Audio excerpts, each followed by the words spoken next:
गौसे पाक रजी अल्लाह ताला अन्हु एक वाकया सुन ले, तकरीर खत्म कर रहा हूँ। बगदाद शरीफ में जब आप पढ़ रहे थे तो एक बहुत बड़े अल्लाह के वली थे, नाम है हजरत शेख अबुल वफा मोहम्मद काकीस रहमतुल्लाह अलैह। वाज फरमाते थे, तकरीर करते थे। गौसे आजम ने सोचा लाओ जाकर के देखूं, मैं भी अल्लाह के वली का बात सुनूं। आज आप लोग जलसा सुनने आते हो तो ये तमन्ना, ये इरादा लेके आते हो, देखेंगे इलाहाबाद से शायर आ रहा है क्या पढ़ के जाएगा, फला से खतीब आ रहा है देखेंगे क्या करके जाएगा, 50,000 का नजराना ले रहा है देखेंगे तो सही के है कैसा, पढ़ता कैसा है, ये तमन्नाएं आप लेके आते हो। लेकिन गौसे पाक रजी अल्लाह ताला अन्हु ये सोच करके बात सुनने गई कि लाओ देखते हैं कि अल्लाह के वली जो बयान करते हैं हम उस पर कितना अमल करते हैं, कोई नई बात हमें सुनने को मिलेगी, कोई नई चीज हमको सीखने को मिलेगी। ये इरादा करके गए गौसे आजम। बचपन का जमाना था, 15 साल की तकरीबन उम्र है मेरे गौसे आजम की। जब आप गए अल्लाह के वली का बात सुनने, जब गौसे आजम के चेहरे पर नजर पड़ी,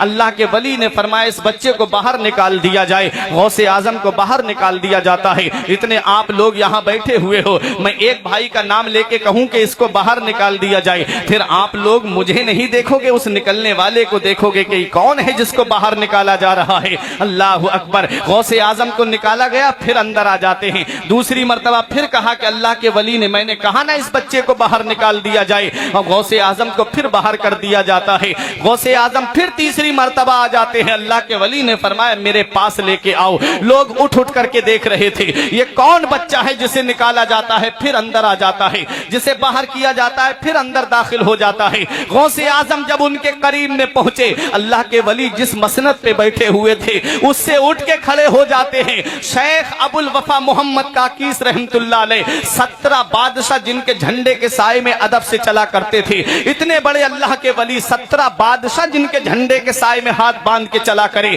वो अल्लाह का वली गौसे आजम के सामने खड़ा हो जाता है। अपनी मसनद पे मेरे गौस को बिठाते हैं। उसके बाद कहते हैं ऐ बगदाद वालों कान खोल के सुन लो, इस बच्चे को गौर से देख लो, और जिसने नहीं देखा हो वो अब गौर से देख ले।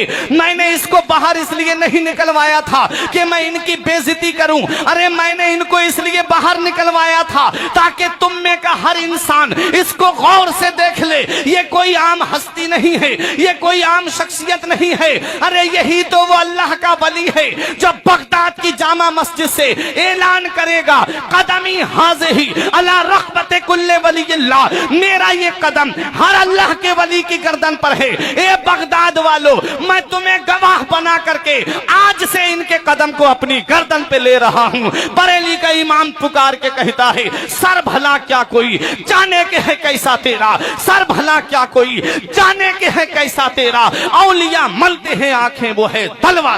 सुभान अल्लाह, जिंदाबाद जिंदाबाद, सुभान अल्लाह। शेख अबुल वफा ने गौसे आजम की तरफ रुख करके कहा ए अब्दुल कादिर, जिस दिन आप बगदाद की जामा मस्जिद से वो ऐलान करो उस दिन इस सफेद दाढ़ी वाले को मत भूलना। बुजुर्ग हो गए थे, दाढ़ी के बाल सफेद पड़ गए थे, बोले इस सफेद दाढ़ी वाले को मत भूलना, मैं आपकी अजमत को मानता हूँ, मैं आपकी अजमत को तस्लीम करता हूँ। उसके बाद एक जुमला अरबी में कहा था या अब्दुल कादिर जिलानी इन्नी राइतु कुल्ला दीकिन यसिहो व यस्कुतो इल्ला दीका का यसिहो वला यस्कुतो। ए अब्दुल कादिर जिलानी, मेरी निगाहें देख रही हैं, हर मुर्ग बोलेगा और बोल करके चुप हो जाएगा, लेकिन जब तुम्हारा मुर्ग बोलेगा तो कयामत तक चुप नहीं होगा। मतलब क्या है? मतलब ये है हर वली का जिक्र होगा, हर वली का चर्चा होगा, हर वली का नाम लिया जाएगा और कयामत आने तक कम होता चला जाएगा। लेकिन वह मेरे गौसे आजम, तेरी अजमत का जवाब नहीं, तेरी शान का जवाब नहीं, तेरी बुलंदी का जवाब नहीं, तेरे मकामे सुरैया का जवाब नहीं।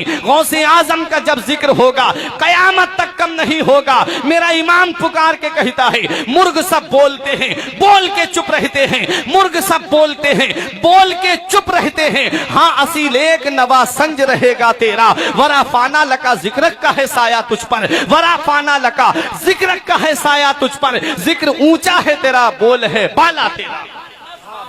जिक्र ऊंचा है तेरा, बोल है बाला तेरा, और शुक्र के जोश में जो है वो तुझे क्या जाने, खिज्र के होश से पूछे कोई रुतबा तेरा। ये गौसे पाक रजी अल्लाह ताला अन्हु की शान है, गौसे पाक रजी अल्लाह ताला अन्हु का मकाम व मर्तबा है।